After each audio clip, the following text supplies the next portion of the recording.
Hello. Welcome. My name is Jonathan Crystal. I'm the director of Hobart College's Globalization and International Affairs program. We are sitting now at our very modest home.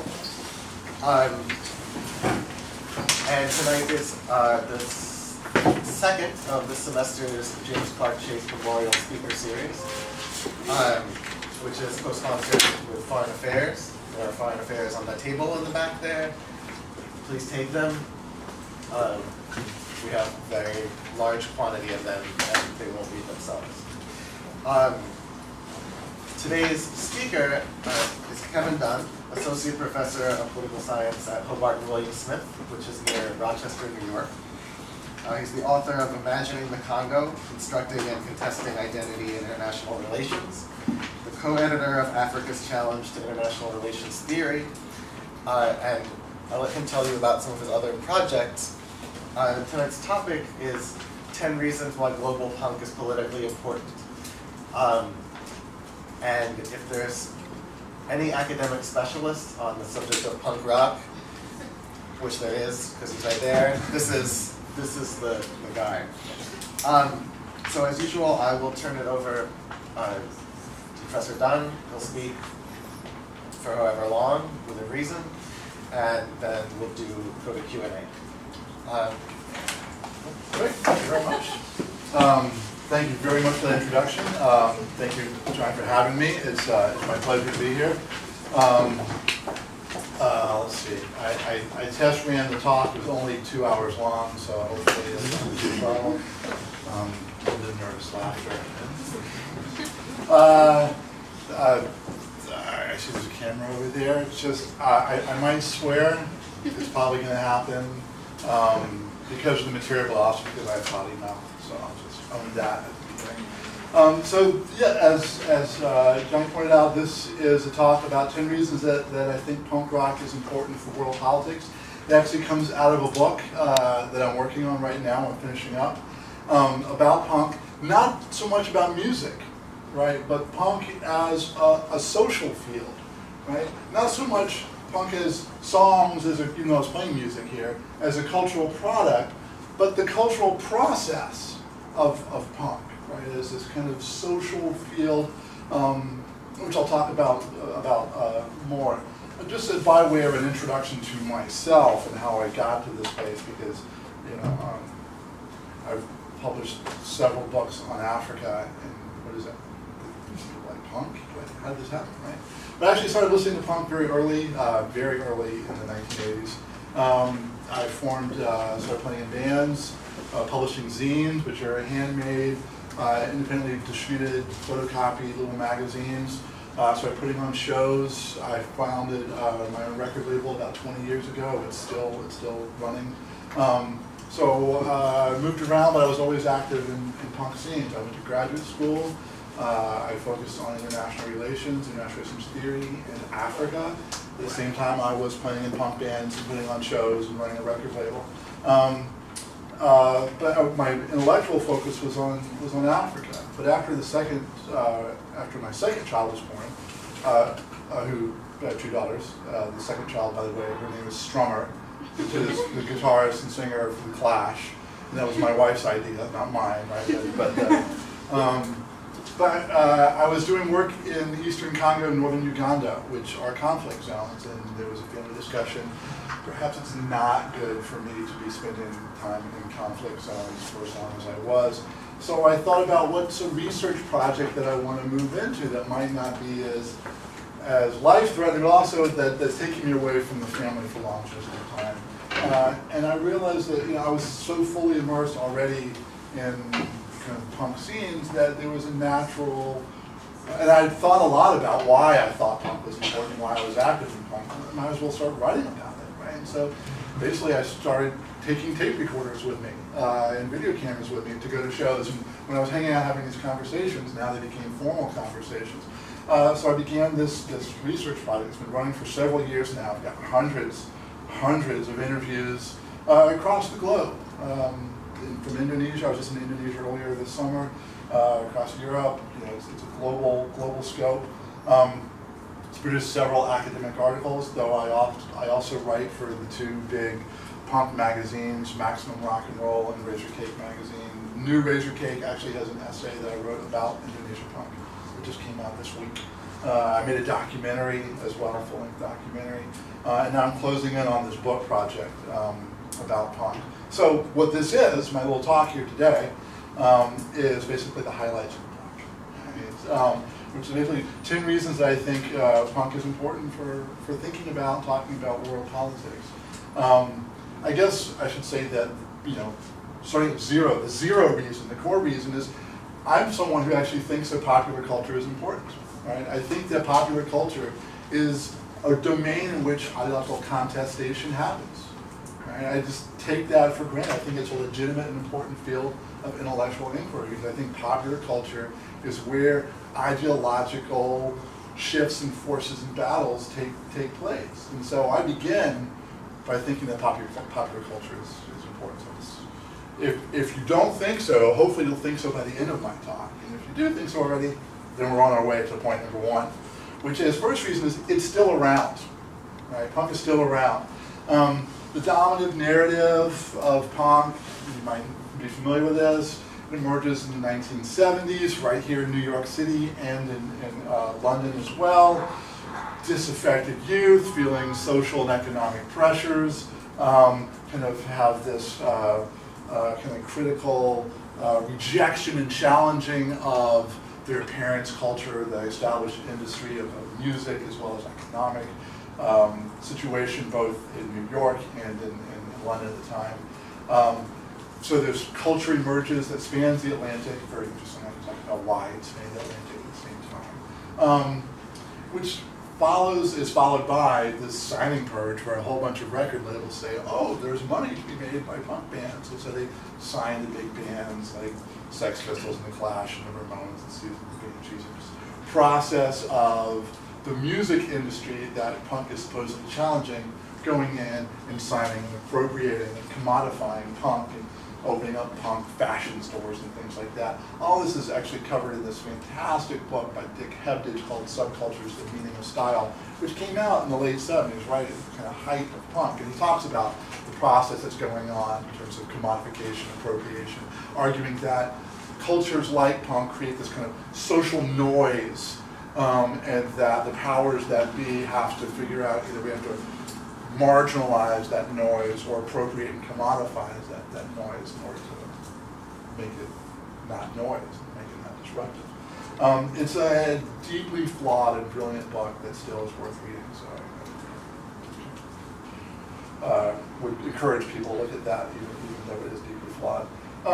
The narrative goes that, becomes as those record labels stop making money off the punk bands, it starts becoming new wave, repackaged and commodified into new wave. And one interesting thing that happens is as record labels go on to other new flavors, new wave, college rock, indie rock, the kind of punk culture, the cultural process, that social field of New York and London, it starts going global, right? It goes global.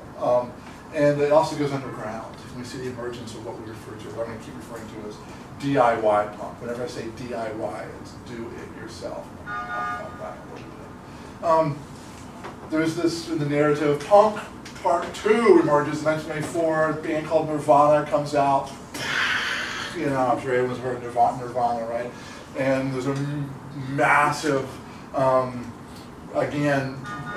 signing frenzy where record labels are going and finding the new Nirvana. They go to Green Day is one of the bands in Case, Bad Religion, Offspring. There's this major label of signing frenzy, replacing Snooze Perdue, the Minutemen, all signed to major labels. It's kind of this reenactment of suddenly punk emerges again, largely due to Nirvana, thank you for a good name. And there's this major label frenzy, commodification, appropriation, everything that had been said 17 years before gets reenacted again. If I'm talking about books, there's a fantastic book, Our Band Could Be Your Life, which kind of talks about American DIY punk up to that breakout moment from Nirvana. And then it seems to fade away again. And you always hear, I always hear, because I'm talking to people around this, oh, punk died. Punk died in 1979 when blah, blah, blah happened. Or punk died when Kurt Cobain shot himself. Or punk died when, and it shows up. There's a fantastic book called American Hardcore. It documents the hardcore in the 1980s, and then it ends with, and then punk died. It's like, no, it didn't. And when people say punk died, usually it's, and then I stopped listening to punk and I got interested in alt country or whatever, you know, hip hop. The fact of the matter is that after the Nirvana, again, it was already underground. It got this resurgence, made a little frenzy, and then it kept going underground. Right? This huge construction of what we refer to as commercial punk, or what people actually in the literature refer to as commercial punk, major label record companies that are categorizing a certain sound, like it sounds punk, right? You know, fake British accent in the lyrics, a certain type of mix, you know, heavy bass drum, that type of mic, you know, things are, has this punk sound. That's actually a musical category invented by the industry, which has its material, you know, accessories. You go to Hot Topics, you get like the studded bracelets, the punk bracelets, the dog collars, the Misfits t-shirt, right? It's all commercial punk, and that's valuable. I'm going to talk about why that's valuable. But actually, I would say that underneath it all is this do-it-yourself punk community that's both underground, but increasingly is going global. And so that today, people say, oh, you're doing punk? Oh, you're thinking about the 70s? No, like, I was playing music here. Everything you heard besides the first song was released in the last 3 to 4 years. Punk is incredibly vital. It's underground, right, under the radar. So it's around. If it's still so vital, and I would say I've been part of the punk community for almost 3 decades now, is that right? Not quite. And I would say it's as healthy and vital and active today on a global scale than I've ever seen. Right? So if it in fact is so alive and healthy, it indicates that it must be doing some kind of work, some political work. So the second reason, and this is one of the core arguments of what I try to get at, is one of the work that punk is doing on an individual, personal level is it's linked to this process of disalienation. What do I mean by that? Alienation is the modern condition in today's contemporary capitalist world. That's an observation that's made by people far more eloquent and smarter than I am. The process of capitalism that we have by this point has alienated us in lots of different ways, from our work, but also from our surroundings, from nature, but also creating a situation where we feel disempowered. Right? That political processes and activities go on up there by the people who have power and those experts talking about power. I can turn CNN and watch them, but I don't have access to that. I'm alienated from that political realm. I'm alienated from the economic realm, right? That these big, huge forces at work, political, economic, social forces at work, are up there, right? And I'm down here, and I'm alienated from that. And that's the modern condition that we find ourselves in. And it's been argued many times by people more eloquent than myself, that in the 70s, punk was a response and a challenge to that process of that alienation, right? And the self-congratulatory tale that punks tell each other, especially in the 70s, is we tore the wall down between the artist and the audience, you know, we broke that down and we challenged the way things were. And that's not unimportant, right? I will diminish it, but I don't want to dismiss it, right? In fact, I think what's really important, what's going on in punk then and today, is that this process of alienation links two core aspects of punk. Again, not as a song, right, but as a social process, the cultural process, the social field. One is this anti-status quo disposition, right? And it's at the core of what is punk saying is the world is fucked, right? That things are messed up in the world, right? That this is not how we want it to be, economically, politically, environmentally, right? Shit's messed up, right? And that we're not going to celebrate this, right? We're not going to sit and dance, you know? That things are fundamentally wrong. So at the core, there's this anti-status quo disposition, and punks didn't invent that, right? Kids have been pissed off for years, right? But what makes it interesting is that it's connected with, at its core, punk's DIY, your do-it-yourself ethos, right? Why am I not doing something about this? Why, if the world's messed up, why am I not doing something about it? I'm listening to music, why am I not playing music? Early part of the 70s punk movement It's a very famous poster, and it was a picture of 3 chords on a guitar. It said, this is a G chord. It showed where you put your fingers on the guitar to make a G chord. This is an A chord. It said it was a G, A, and C. Here's a chord, here's another chord, here's another chord. Now go form a band. Right? 3 chords, go. Right? People would see bands like the Sex Pistols or the Ramones and go, I can do that.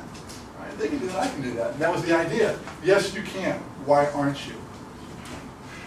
Zines started to emerge in the punk community, and one of the most famous, Sniffing Glue in England, they don't always say, if you don't like what we're saying, start your own zine.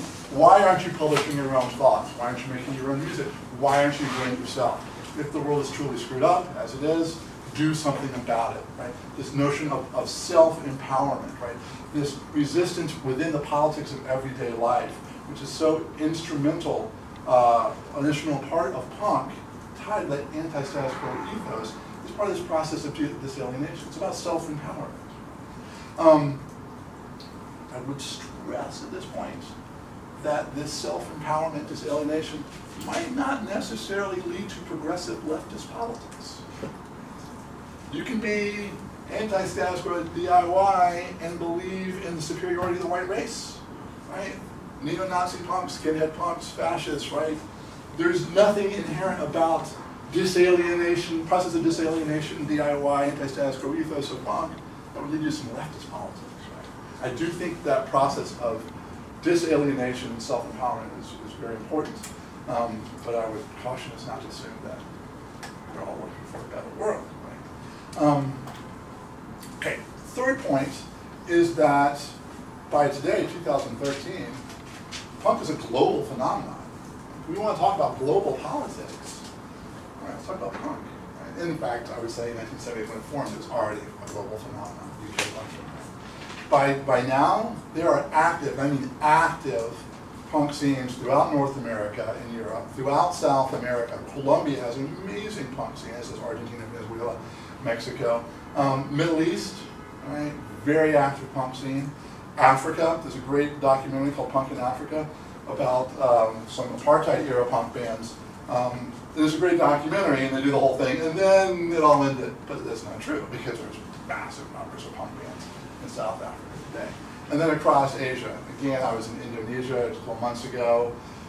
Everyone said, oh, Indonesia's got the biggest punk community in Asia. It's got the biggest punk community in the world. Oh my God. Right? From Banda Aceh to Jakarta to Bandung to Bali, it's massive, massive. And vital and exuberant, right? So it's this global thing, right? So that's telling us something that's interesting, right? Especially thinking about globalization, right? And the flows that occur in globalization. And one of the first things you recognize if you're using punk to talk about global politics is this notion that globalization makes a flat earth is so not true. But yet, the flows still go out of the core towards the periphery. Right? You can walk down the street in Bandung or Jakarta, Indonesia, you go into a record shop or a distro, yeah, you can pick up a Fugazi CD, which is an American band. You might be able to pick up Dead Kennedys, classic punk, and you might pick up something new, right? But you're not going to walk down the streets of New York City into a record shop and pick up a CD by Marginal or Superman is Dead, right? Who are amazing Indonesian punk bands, right? It's very hard for the periphery to get their products to the core, right? So there's unequal, uneven flows, and that's kind of interesting. Another thing that's interesting when you start thinking about punk as a global phenomenon is how are those flows actually flowing? Right? They're uneven, but how are they actually flowing? And a really interesting story that gets repeated often is that the spread of DIY, do-it-yourself, underground punk in all these parts of the world are often product of the flow of commercial, corporate-led, major label punks, like Nirvana and Green Day, right, who their products, Time Warner or Sony will bring in the new Nirvana album, the Green Day album. And so punks in Indonesia, or a kid in Indonesia will pick up the new Nirvana or Green Day, a Green Day album. But this is how Indonesia, this is the narrative that happens in Indonesia. I can repeat this narrative around the world, right? Is that, oh, here comes these new products, Green Day, In fact, in Indonesia, the big breakout was when Green Day and Sonic Youth and the Beastie Boys played in Jakarta in 1994. And people were really turned on to this. And then they started studying, well, what's the backstory of Green Day? Well, they used to play out of Gilman Street in East Bay, California. You know, there's this collective, kind of an anarchist collective DIY underground punk community. What? Boom! And then they start getting their access point. It's a gateway drug for, you know, commercial punk, turns out, is a gateway drug for DIY underground punk. Isn't that surprising? Because I don't know what your story is, but my story is, I got listening to punk by listening to the Sex Pistols, the Ramones, and the Clash, major label bands. And then I discovered, oh, right? So in interesting ways, right, corporate music industry and its globalization has these unintended consequences of actually spawning, well, I'll talk about in a minute, counter-hegemonic moves against itself, right? That commercial corporate punk actually helped spread DIY punk, right? Hegemony carries within it its own counter-hegemonic forces. Which is kind of interesting. Second interesting thing is underlying the role of human agency, right, and the spreading of global punk culture. I don't know if there's a documentary called Searching for Sugar Man. Fantastic documentary. Have you seen it? Yeah. It's awesome, right? Quick story is, it's not about punk at all, right? It's this guy out of Detroit in 71, records 2 albums, he's the new Bob Dylan, doesn't go anywhere. Complete failure, right? Except that, so the story goes, some young lady takes his albums to visit her boyfriend in South Africa. And then it gets bootlegged and copied, and unbeknownst to Rodriguez, Sugar Man, and his record label, and pretty much anyone else in the United States, or anywhere else in the Western world, he becomes this huge star, right? Through the act of this one woman, right? Carrying this cultural product, right? Through human agency, right? And I can repeat that story over and over again about how people were taking copies of a Dead Kennedy cassette to Moscow, it being bootlegged during communism. In fact, one of the ways they do it is they take used X-rays and put it on the lathe and actually burn a record out of an X-ray, right? So human agency is a really interesting way in which these flows of globalization, we've got this kind of corporate-led process of globalization, we also have human agency. So thinking about punk as a global phenomenon opens up these really interesting and for me, kind of exciting questions. Fourth point, right, is that these punk scenes that are going to emerge around the world become really important sites for political engagement. And my book has not lots of nice little juicy stories. I'll tell you a couple of juicy stories. One is that punk becomes really popular in Northern Ireland. And it becomes popular in Northern Ireland, the story is it becomes popular because the Clash don't play. The Clash go, the Clash is the epic, kind of big London-based punk bands. They go, they don't play, the show is canceled, there's riots, right?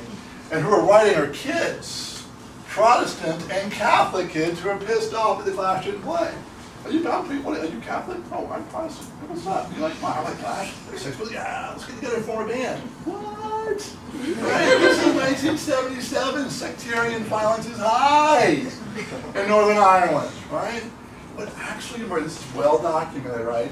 What actually emerges in Northern Ireland is that a youth culture built around punk, crossing sectarian lines to form the core elements of what becomes the peace process. Now, it takes a while, but you can literally, and it's been done, connect the dots of people, the youth of that day, going on, dedicated to overcoming sectarian violence through the punk community that emerges, cross, religious divides, right, in a downtown nowhere land. There's wonderful bits of the story I'll skip over. Anyway, Northern Ireland, the punk scene becomes this really interesting and important site of political engagement for ending the violence in Northern Ireland. It's really interesting. I can tell you stories about Basque in Colombia as well, how the punk scenes have been very significant there in various ways in terms of sites for political action. The story of Indonesia, because I was just there, it's still in my head, is that Sonic Youth, Green Day, they all come, they play. And then that spawns this this growth of punk, underground punk community. Right? At the time of Suharto's regime, the New Order is at the end of its repressive run. And these moves of democratization start emerging. Right? But where they're coming out of is in fact the underground punk scene. Because the government has very tight control on the university spaces, but they're not paying attention to the underground music shows that are taking place from Jakarta to Bali to Bandung, right? And in these spaces, you've got youth, not just youth, but all sorts of elements of society coming together to listen and perform punk shows with a DIY ethos of, well, we can do this ourselves. They start articulating this resistance to Suharto's regime, being like in Bali, Superman is dead, Superman is Suharto, right? Getting up, and they're organizing protests, they're organizing actions, they're putting out zines that are about music but also critical of the regime, that in fact the story, and Joanne Pickles and Mawan Sayafullah have written about this. Like, if you want to understand democratization in Indonesia in the 90s, the vanguard is taking place down here in the underground punk scene, right? That's where the organization is going in a lot of places. Not exclusively, but a lot, right? A lot. Those are geographical scenes. One could also think about other types of scenes within punk. Riot Girl, which we'll talk about a little bit later. Kind of this challenging gender norms and re-articulating feminism in the 1990s. Queercore, LGBT issues that are coming out. When you talk about straight edge, what's happening in these scenes is they're using this kind of DIY punk ethos of disalienation to challenge repressive, exploitative, however you want to frame it, social practices and norms, both within the punk community, but also society at large. And they're using their scenes, their punk scenes, as these sites for political action. So that's fourth. Tied to that is this fifth point. Right? And you have punk scenes and this idea of temporary autonomous zones. Now, I don't know if anyone's read this political philosopher, political thinker named Hakim Bey. It's not his real name, but that's what he publishes by. He came up with this idea of temporary autonomous zones. And basically he said, look, this is late 20th century, early 21st century. Globalism's one, right? We exist in the empire of capitalism, right? It is ubiquitous, right? Revolution is not possible anymore. All we have possible is resistance and rebellion.